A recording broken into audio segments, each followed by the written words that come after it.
I've made a lot of mistakes in my career, let me tell you. I've been in business since 2018. I've been a full-time content creator and YouTuber and obviously made money that way. But additionally to that, I've also had many different courses, membership websites, a clothing line, a Patreon, and many other projects that have generated revenue. At some point, my company was as big as 10 employees, but that's not the case anymore, and I'm actually gonna tell you all about it today. But first, let's go straight into the first mistake that I wanna share with you. I think a lot of people who are not familiar with my content or don't really watch my videos, a lot of them still hang on to the 2018, 2019 version of me when I used to talk about high society a lot, or networking in those circles, or dating in those circles. And they're now really hung up on that. Either I'm a social climber, or I'm obsessed with high society, or I'm a gold digger teaching women how to get rich men. Like, that is what is stuck now in their mind about me. And that has taken a lot of work over the years to be like, okay, but why are they so hung up on that? Like, I don't get it. That's not at all like really what I teach. Especially as, to be honest, I feel like most people have seen me teach elegance here, right? And so that is definitely taking some time to understand why that became such a center focus, although that was during a very short time of my career when actually most of the time I've been talking about completely other things. That kind of doesn't matter. That's not what they remember you for. I think that's quite interesting. I get the question a lot, do I regret my past topics? Do I hold the same opinion today? The answer is yes and no. I love that answer, by the way, because it's so confusing. The thing is that I don't regret the things that I've shared in the past. I don't. I do, however, regret how I have said things. And that has definitely been a big mistake of mine and a big learning curve as well, because back in the days, I would talk about sensitive topics a lot, like networking with the affluent community, or dating in the affluent community, or, you know, elegance do's and don'ts, which to some people can be very, very triggering. But just, you know, overall, talking about wealth, talking about rich people, high society, all of that, that brings its own stigma. But the worst of the worst is probably, you know, if you as a woman talk about dating in those circles, ooh, you be careful, because yep, you're gonna get a label. And I think that back in the days, I was not really thinking about that. To be honest, I was quite naive. I mean, listen, I was quite inexperienced. In 2018, I just started my YouTube channel, kind of, yeah, why not, you know? And like, of course people are gonna understand when you share things, right? You are never to pull out your wallet in front of a man ever. And I'm serious, ever. Back then, I would really be operating from my own perspective. I didn't have the experience yet that actually, when you put yourself out there on the internet, you're talking now to so many different people from so many different countries, so many different backgrounds. Everybody has their own unique lens of how they view life. And that lens have been shaped based on where they're from, their culture, their upbringing, their traumas, their biases, and all the, you know, complexities of psychology plus more. But I thought that, well, people are probably going to understand what I mean, because I saw life from my bubble, right? From my lens. And so I was just, you know, blah, blah, blah, blah, blah, talking freely, not really understanding that I don't think everybody's going to understand what you mean, okay? I think some people are really going to get it the wrong way. And add to that, I don't have the greatest communication skills. Like, I've never had. Frankly, my kind of very direct, straight to the point type of communication skills have really backfired a lot in my life. I know that they've also served me a lot in my work, in my content, because that's something a lot of people like about my content. Every plain Jane out there has this bag. This bag does not scream affluence, but it sure has backfired a lot as well. When you add 1 + 1, meaning that you talk about maybe, you know, sensitive subjects with a very direct communication style, plus you're inexperienced in front of the camera, so naturally you're more stiff, you're more kind of uncomfortable. And I didn't realize back then that when I sound uncomfortable, I sound very kind of, I don't know, but like a bit arrogant actually. Average women, like plain Jane deluxe, very unattractive perhaps, is with a handsome man who comes from a very nice background, very rich and very respected in the social scene, and you're like sitting there wondering, what went wrong here? Because if you look at my old videos, you're gonna see that I do not sound then like I do now, because now I'm like, very casual, very relaxed in front of the camera, but that was not the case back then. Anyway, I do not regret having had certain opinions.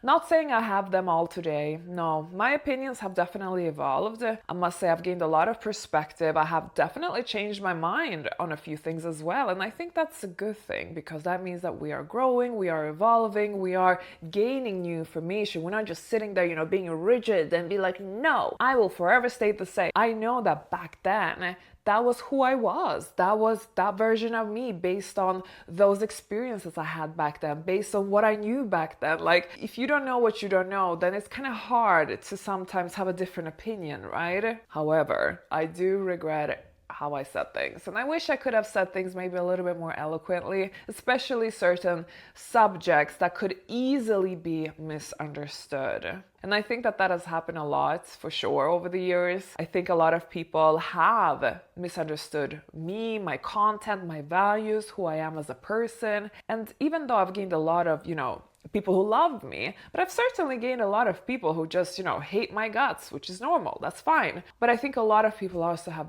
misunderstood me completely. I keep getting that a lot especially when I meet people in person. They're like, you're not at all how I envisioned you to be. That's exactly what I'm talking about.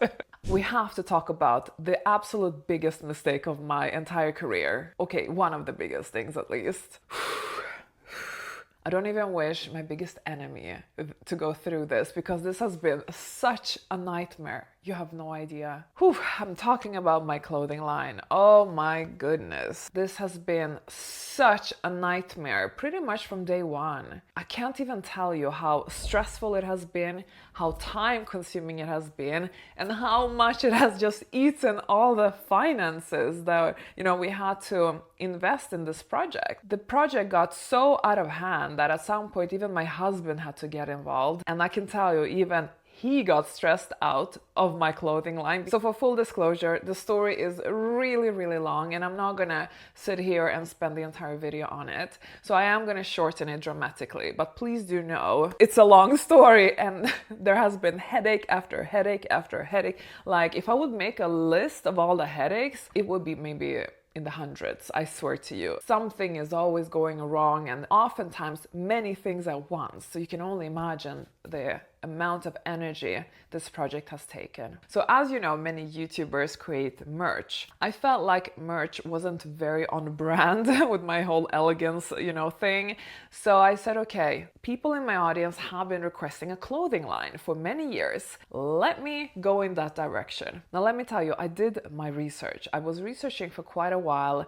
I have people in the industry who had manufactured clothing. I also got in touch with some consultants that were helping me with this project who had done this many times before. So I felt like, okay, I'm sorted. I'm in safe hands. There shouldn't be too many mistakes gone wrong, because actually fashion brands, or when you are in clothing manufacturing, it has a bit of a reputation that mistakes are common part of it. They're costly. It's a difficult industry to be in.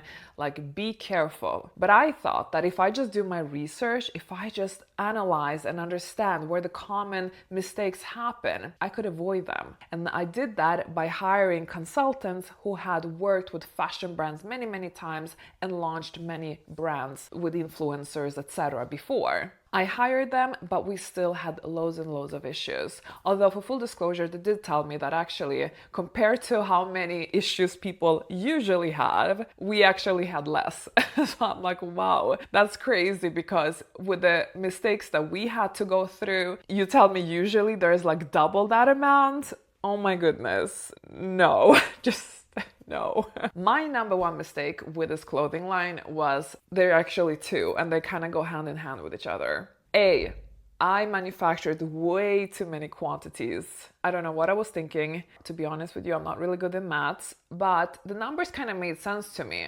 But nobody really objected that, okay, Anna, I think you're overdoing it a bit, especially for your first collections, okay? So that didn't happen. That was a major mistake. And then two, because I'm all about quality on this channel. I'm not going to be buying something from, AliExpress and then, put my name on it and sell it to you. No, here we're manufacturing from scratch. I'm part of the process all the way. I'm going to be here inspecting quality because I'm not going to put my name on something that doesn't have quality. But let me tell you something, quality costs money. And it certainly costs a lot of money if you're a small business owner, if you're not a giant like Zara, mass producing clothes to a point where actually your cost per garment ends up much lower. For me, my cost of garment was quite high because I'm a small business owner. That's the quantities we're working with.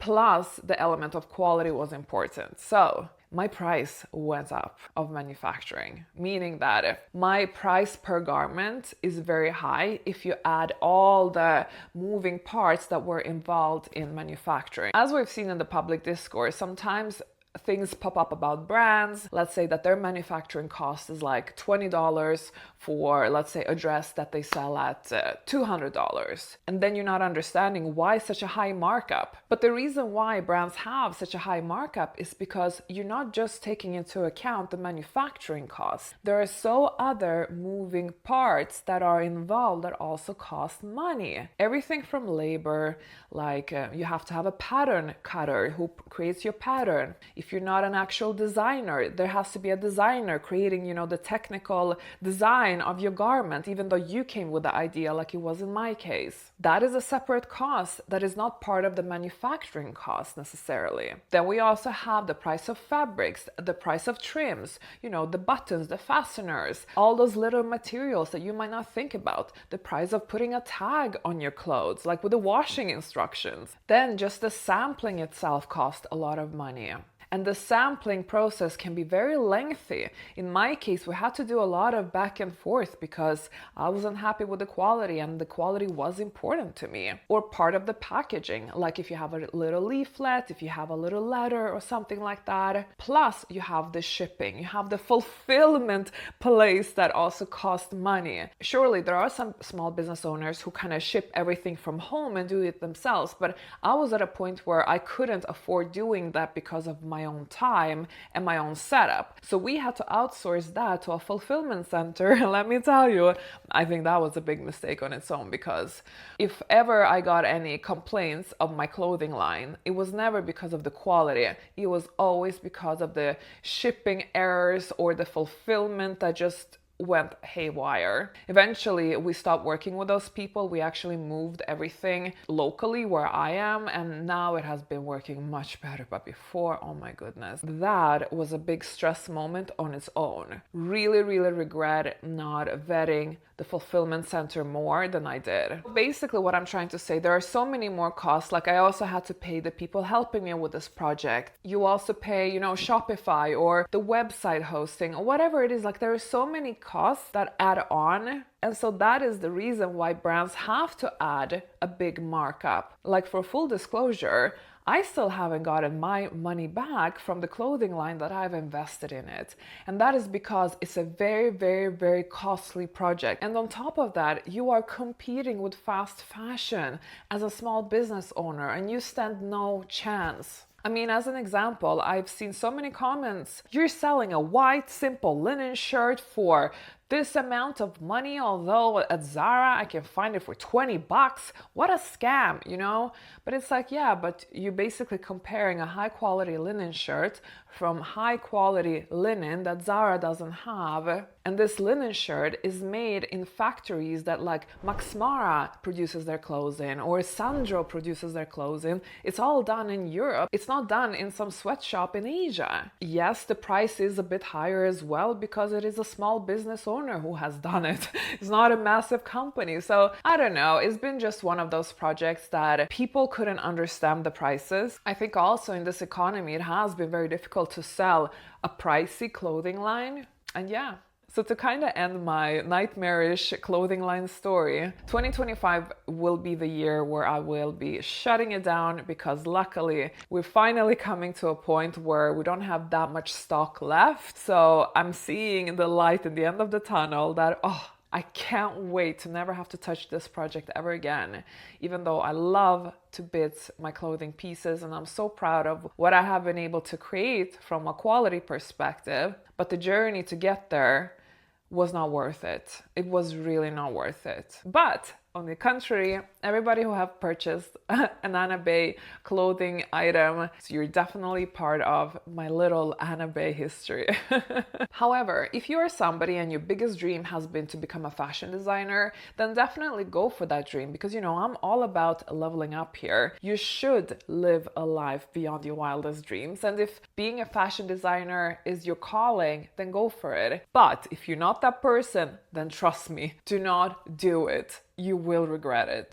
Okay, next mistake. So you know how we are currently in like hustle culture times where it feels like everybody has like 5 different businesses going on at the same time. And to be honest, that was me as well before. I was hitting burnout and I couldn't really understand why. I didn't really think about like, but maybe you have just overstretched yourself and your capacities with your setup. Why are you having all these projects on at once? You don't even have the capacity for it. You don't even have enough staff for it. I mean, surely at some point I had 10 people working with me, but still it wasn't enough with everything that I was doing. And it's not like I was running these, big corporations or anything, but when you have a course business, when you have membership business, like I had my A-list, my networking app, or when you have your Patreon as well, or when you have your YouTube channels, when you have your dear clothing line that sucks the entire life out of you, then yes, you're gonna have all these businesses running simultaneously that just burn you out. And so in 2022, I stopped myself and I asked myself, like, what am I doing? I felt at some point that I was almost like masochistic, not prioritizing my mental health, my capacity, my time. I would overwork myself. I would not have any time for anything, not for friends, not for family, for nothing. I would just sit there and working and working and working, and my life was just about work. And so I stopped and I asked myself, but why am I doing this to myself? And that's when I realized that I have to focus now on just one thing. I can't be doing all these 500 things at the same time. Like, this is just crazy.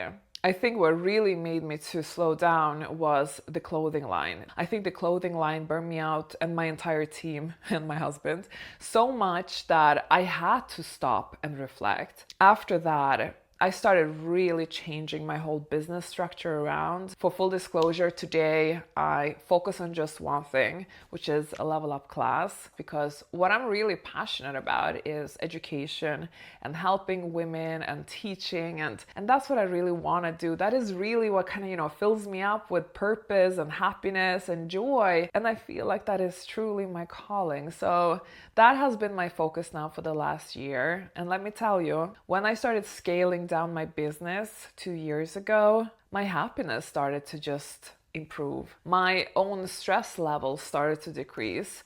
My anxiety started to disappear. Like, a lot of things started to improve when I stopped being masochistic, when I stopped sabotaging for myself and overstretching myself and being this crazy person workaholic style.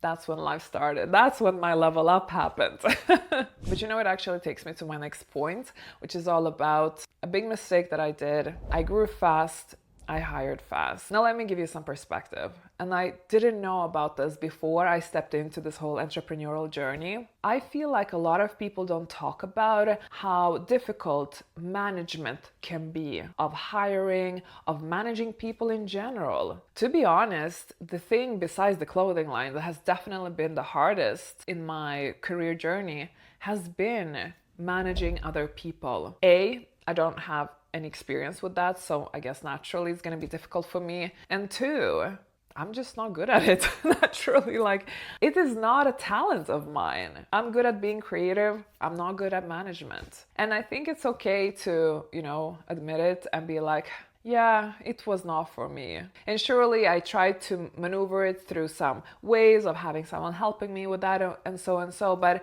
still, eventually I felt like it didn't work out. And so I do regret hiring a lot of people because my company grew very, very fast at some point. And when you also hire fast, that has its own complexities because it's very easy to make the wrong choices, or maybe you are kind of a little bit desperate, so you kind of hire maybe the wrong person because you just don't have enough time to keep recruiting. You urgently need to fill that position. In hindsight, I wish I would have worked more with freelancers. I think that would have been better for my kind of business structure. I don't think having all these people in-house really made sense for my kind of business, but also for my kind of personality type and my experience in management. And actually, that is what has happened now. I don't have many people working with me. In fact, I only have one person working with me now, and then the rest are just freelancers. And again, I've never been happier. It's so crazy. Not because I don't miss any of my previous employees, and I've had some amazing employees, by the way. So this is nothing,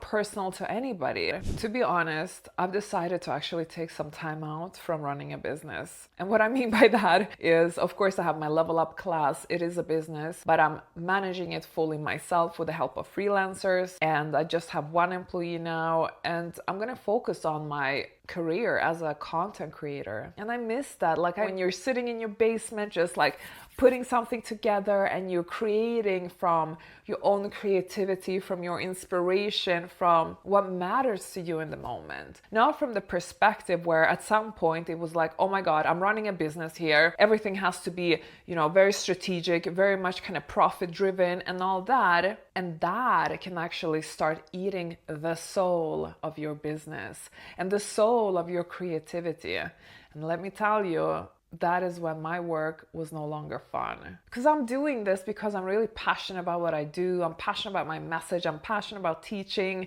and about being creative and creating, right? But if it's so much focus on profits, numbers, making things go round, paying all these salaries and all these expenses, like I'm not even gonna tell you how big my expenses were at some point. Let's not go there. Definitely made mistakes there too. I'm just so happy to be at a place in my career that, you know what? I am so connected with my why, and it had never felt better. I don't have all these pressures anymore on my shoulders. I don't have the stress anymore. I don't have anxiety. Like finally, I'm actually able to enjoy my work. And to get here, I had to scale up and then I had to scale down. And now I'm looking at my experience and thinking to myself, wow, I did a lot of mistakes because I operated on autopilot, because I didn't stop and ask myself, what does success mean to you? Like, how does your ideal boss babe life or how does your successful life really look like? Instead, I think I internalized the kind of general vision we have of a successful woman in business, and I just kind of led with that. It was all about scaling. It was all about many employees, personal assistant, your own office, so fancy, so grand. But when I reached that was only making me miserable and unhappy and burned out and stressed out, and also made me lose connection with why I'm actually here, and made me lose connection with my content. And that I do regret. I want to stay true to my values. I don't care about all that fancy stuff. Let's just get rid of it all and let's go back to basics and sit in that basement and start creating. And I'm so excited for next year because that's where my focus is going to be. Now, if you felt like this video was inspiring, I have more mistakes that I'm happy to share with you. So I'm happy to do a part 2, but you have to let me know in the comments. Only then will I decide if we will do a sequel on this one. But let me also know in the comments below, what are your thoughts on anything that I've shared today? I know that many of you have been with me since the very beginning, and I would just love to hear from you. And if you're new to this channel, make sure you subscribe. Now I will see you in my next video.